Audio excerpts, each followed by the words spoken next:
to broadcast my research beyond a very small academic community is essential because there is a demand, an unmet demand for this type of information that can help enhance public understanding. It's important that that deep expertise is out there, reaching the public ear, but also influencing policy decisions. I've seen it as my moral responsibility to get my arguments into a form that has greater impact.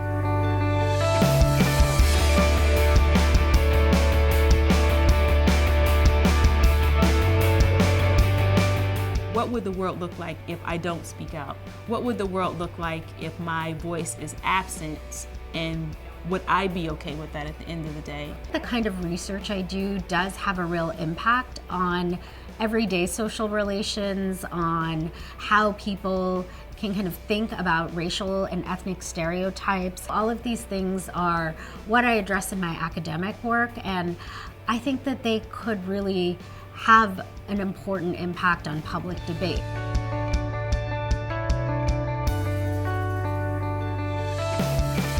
In the aftermath of the Mike Brown shooting in Ferguson, there was a nationwide shift towards putting body cameras on police officers. But I argued that that alone wasn't enough to change police misconduct against people of color. I've had a lot of work with The Guardian as a result. I've been asked to comment on Chicago's body camera policy as well as more nationwide issues. The war on drugs is actually the most important cause of all the crazy violence and the very dire situation that people are enduring in Central America and in many South American countries as well.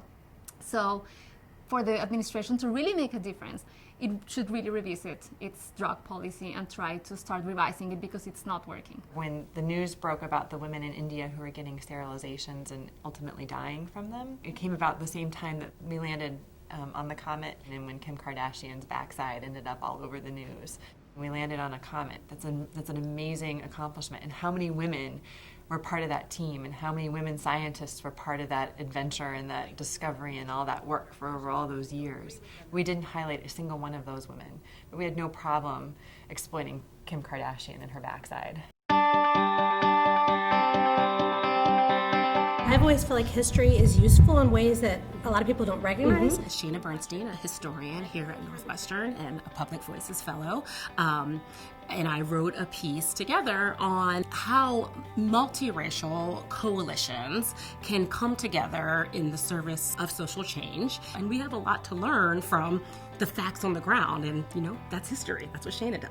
It was fabulous. That was really something that made me feel finally all these years of what I've been trying to do, I could do it with you. Having the chance to work on this project with Jen, with her kind of contemporary psychological research reinforced by my historical research, really proved the point that I've been thinking about for so long, and how these really do go together to make a stronger case. I study race relations, but for me, this is just one historical moment, and connecting it to the past, I think is particularly informative of the possibilities that can emerge from thinking about something like a cross-racial coalition. I tweeted about a Chechnyan man who was being held in Russian captivity that I believed his purported confession was likely false. My next door neighbor, Juliet Sorensen, who was a past fellow, read the tweet, tweeted back and said, "We need to write an op-ed about this." It was an amazing experience. We had been sitting next door for 4 years, but had never actually collaborated on any scholarship or any publication. I teach a freshman seminar called The Hope and Hype of Nanotechnology. There was this article that came out that said Dunkin' Donuts was removing the titanium dioxide materials from their powdered donuts. And I was like, I actually know enough to comment on this. But then I felt like, oh, my students should also be able to contribute to a piece if possible, but here's a real intersection. It's for young students to have a voice in the national discussion and conversation based on what they can learn.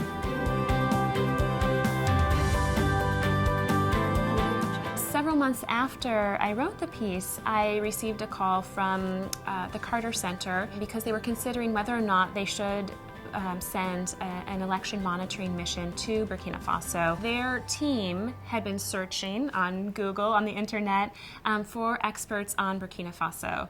And so they came upon my name only because I had written this article. And I accompanied them on a preparatory evidence-seeking trip to Burkina Faso, and I was able to understand the context that was relevant for them, and I was able to help them make an informed policy decision.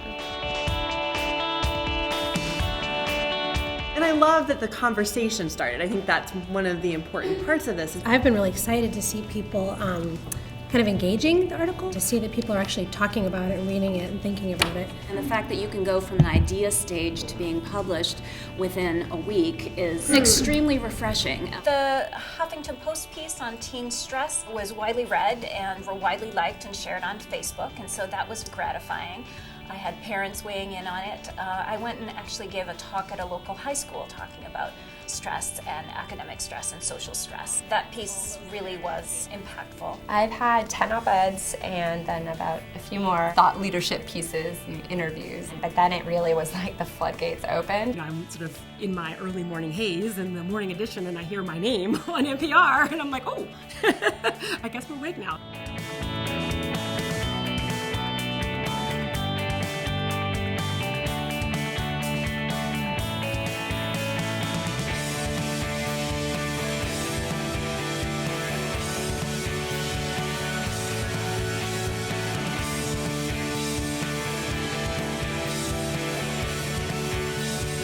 Some of the most amazing things in our world have come from people in very disparate arenas talking together and finding those connections. And we've seen the Northwestern Fellows really exhibit that. That's really wonderful to experience firsthand, to watch and to turn on the news and see a fellow or a former fellow from Northwestern talking about the news of the day and expounding on his or her research, to see that influence and impact just widen and spread and grow and jump in new ways. It matters deeply to me. Do you remember when Holly and I asked you to imagine 100% success? Well, this is like 300% success. So just slow down. Nobody put the brakes on.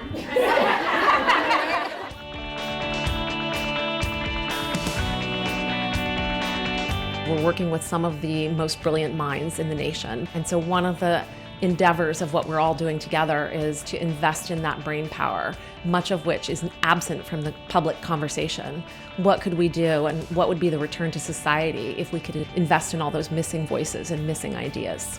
The Public Voices program seems like a natural extension of the reasons why I became a scholar, because the topics that I study matter for our understanding of politics and power and humanity and identity. One of the biggest highlights of this whole program is meeting these unbelievable people from across the university. Phenomenal people who are so skilled and thoughtful and smart and supportive. It's put more fire into my purpose. It's given me a bigger mission to say that it's not just about like my professional goal, but it's really about shaping the world.